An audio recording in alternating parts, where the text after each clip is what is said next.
صوبے کے وزیر اعلیٰ نے کہا کہ ہم وفاق کو یہ نہیں کرنے دیں گے، وہ نہیں کرنے دیں گے۔ گزشتہ 12 سال سے تمہاری اس صوبے میں حکومت ہے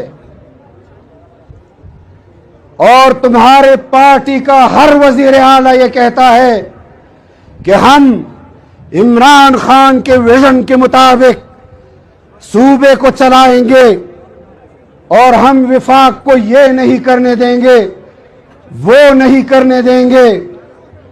باقیوں نے تو جیسے تیسے تے گزار لیے، تو خخ پلکا بنن سے جوڑا ہولا ہے تب وفاق تشاو دروے۔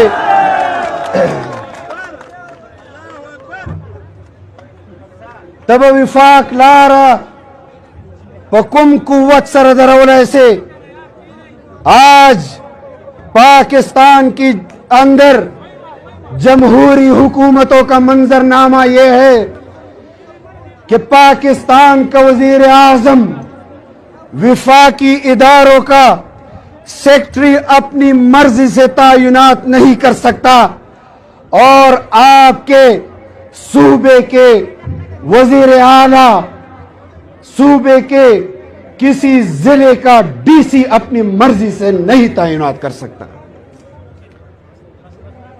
یہ اختیار ہے ہمارے جمہوری قوتوں کا جو آج اقتدار میں ہے۔ شرم آنی چاہیے ایسی غلامی پر جو تم اس وقت اسٹیبلشمنٹ کے کر رہے ہو، سیکٹر کمانڈر کی کر رہے ہو، کور کمانڈر کی کر رہے ہو۔ ہم ایسی غلامی کو تسلیم کرنے سے پہلے بھی انکار کر چکے ہیں۔